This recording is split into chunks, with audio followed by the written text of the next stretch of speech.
जो सीएए के अंदर में सरकार लाई है, कह रही है कि हम नेपाली हो चाहे बांग्लादेशी हो, जो हिंदू कम्युनिटी की बात करें नागरिकता देने की, सिटीजनशिप देने की। अब बताओ ये कितना बड़ा अपरोर हो जाएगा, पूरे इंडिया के अंदर में हंगामा हो जाएगा।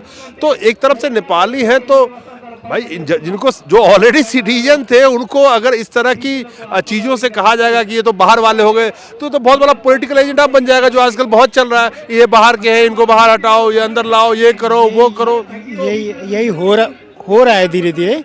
और मेरे को लगता है कि अगर ये चीज़ को जल्दी से जल्दी गृह मंत्रालय ने अगर इस चीज़ को ठीक करने की कोशिश नहीं की तो ये आगे जाकर बहुत बड़ा प्रॉब्लम हो जाएगा। इतना बलिदान है ना। मैंने गोरखा कम्युनिटी, आप चाहे आप गोरखा राइफल्स ले लीजिए, कोई भी भारत कारगिल का वॉर हो या कोई भी वॉर हो, आप गोरखा राइफल्स होती है या राजपूतना राइफल्स, ये दो इन्फेंट्री रेजिमेंट है जो आगे जाती है। अब इतना बलिदान देने के बाद में भी, और इतना मतलब जैसे जब संविधान सभा हुई थी, कॉन्स्टिट्यूशन असेंबली, उसमें हमारे डंबर सिंह थे, है ना, और आपके अरी बहादुर गुरुंग, ये तो लोग अभी सफ़र कर रहे हैं, क्या उनको राहत मिलने की संभावना है? हाँ हाँ, अभी देखिए ये जो इशू हो गया है, थोड़ा टेक्निकल इशू हो गया है, पर अब सुप्रीम कोर्ट भी शायद, मेरे को नहीं लगता कि पूरी गोरखा कम्युनिटी को निराश करना चाहती है। दोस्तों नमस्कार। आप देखेंगे कि यहाँ पे एक पोस्टर लगा हुआ था, बड़ा इंटरेस्टिंग मुझे लगा, कि धरना प्रदर्शन against Supreme Court verdict on 13 Jan 2023 terming Sikkim Nepali as a foreign immigrants. Supreme Court की एक वर्डिक्ट आई है जो 13 जनवरी 2023 को आई है, जिसमें जो सिक्किम नेपाली हैं उनको फॉरेन इमिग्रेंट्स कहा गया है। और आइडेंटिटी की लड़ाई बहुत सारे कम्युनिटी लड़ते हुए नज़र आ रहे हैं आज के वक्त में, और बहुत सारे प्रदेश से लोग आ रहे हैं जो माइनॉरिटीज़ के हैं। हमारे साथ हैं अमरीश सिंह सेंचुरी। सिंह साहब, पहले तो मुझे बताइए कि 13 जनवरी का जो वर्डिक्ट आया था, ये चिंगारी आई कहाँ से जो एकदम से अभी आप लोगों को धरना देना पड़ा? ये एक्चुअली 13 जनवरी को हमारे जो ओल्ड सेटलर्स हैं, मैंने जो लोग अब सिक्किम में जो नॉन नेपालीज हैं, है ना, नॉन नेपाली कम्युनिटी जो वहाँ पे थे, तो वो लोग भी वहाँ पे सिक्किम में पहले से थे। तो जो एक इनकम टैक्स का जो एक छूट मिल रहा था लोगों को, मैंने जब सिक्किम भारत में विलय हुआ था, तो उस समय एक इनकम टैक्स का एक प्रोविज़न था कि मैंने जो लोग पहले से हैं उनको इनकम टैक्स नहीं देना पड़ेगा।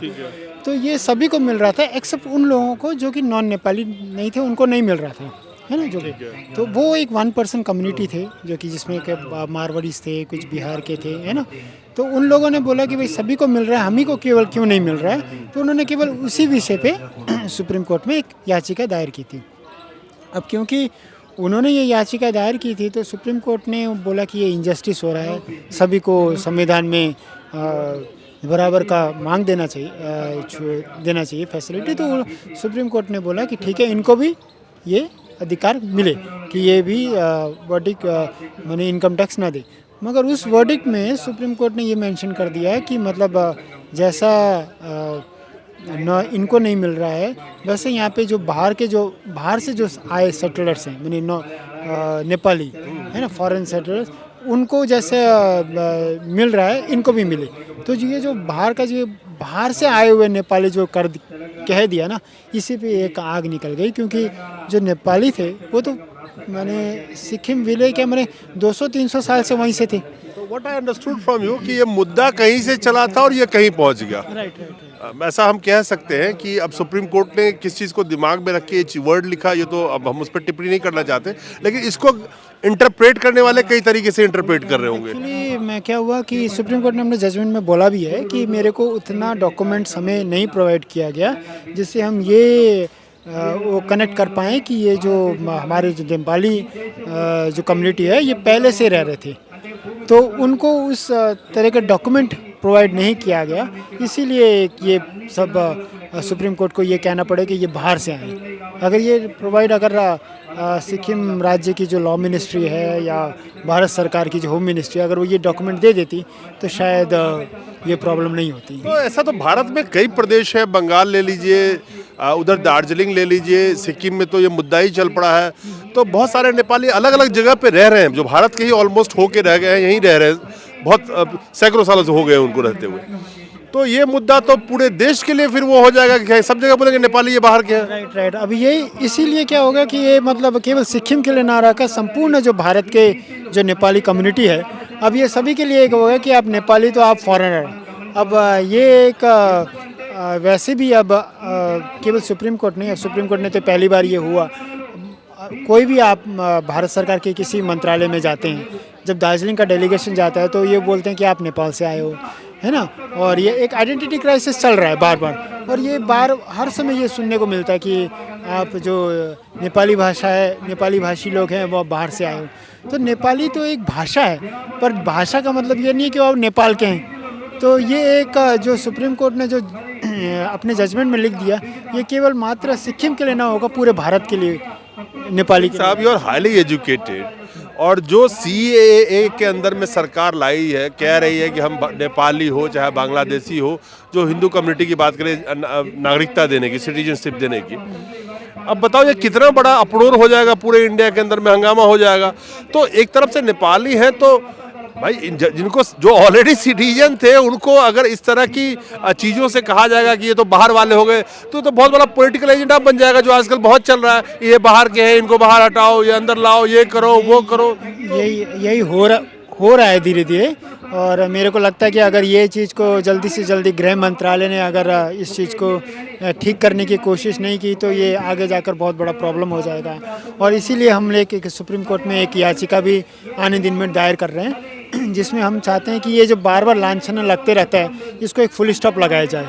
और क्योंकि इतना बलिदान है ना, मैंने गोरखा कम्युनिटी, आप चाहे आप गोरखा राइफल्स ले लीजिए, कोई भी भारत कारगिल का वॉर हो या कोई भी वॉर हो, आप गोरखा राइफल्स होती है या राजपूतना राइफल्स, ये दो इन्फेंट्री रेजिमेंट है जो आगे जाती है।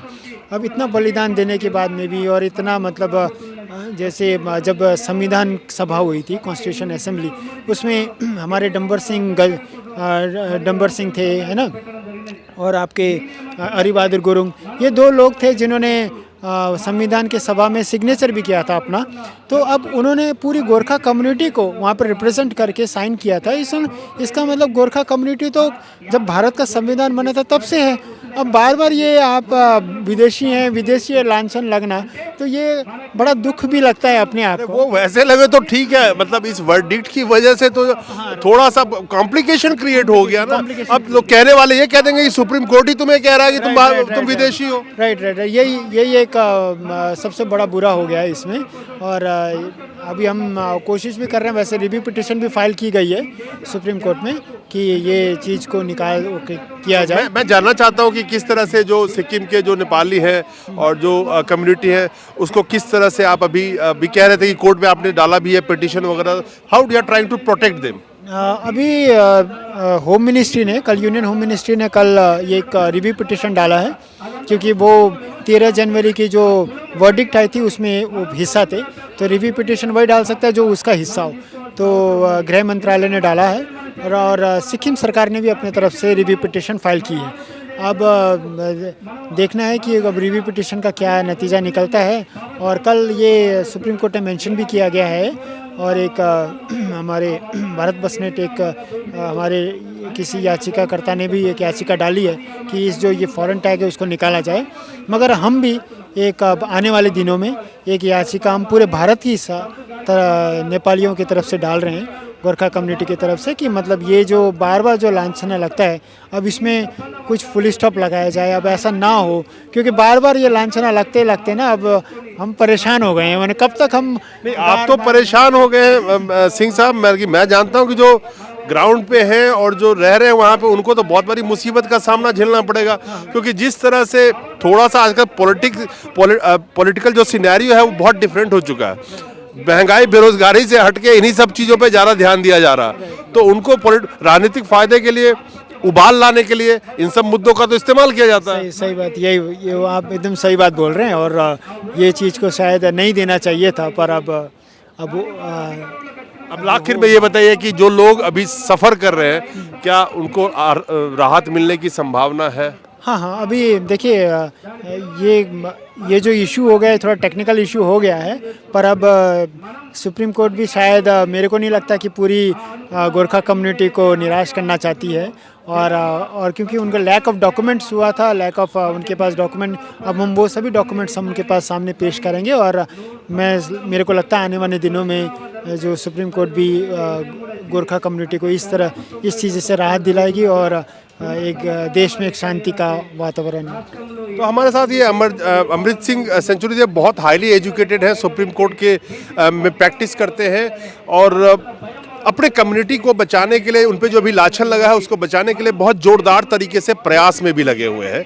तो आने वाले वक्त में जो इस कम्युनिटी से है, नेपाली, जो सिक्किम नेपाली कम्युनिटी की बात चल रही है, चाहे भारत के किसी भी प्रदेश में वो है, तो किस तरह से अब ये जो हो चुका है उसको करेक्ट किया जा सके, उसके बहुत जोरदार प्रयास पे लगे हुए हैं अमृत सिंह जी सेंचुरी जी। और hope you will get the success. Thank you. All the best. Thank you sir. Thank you. Thank you.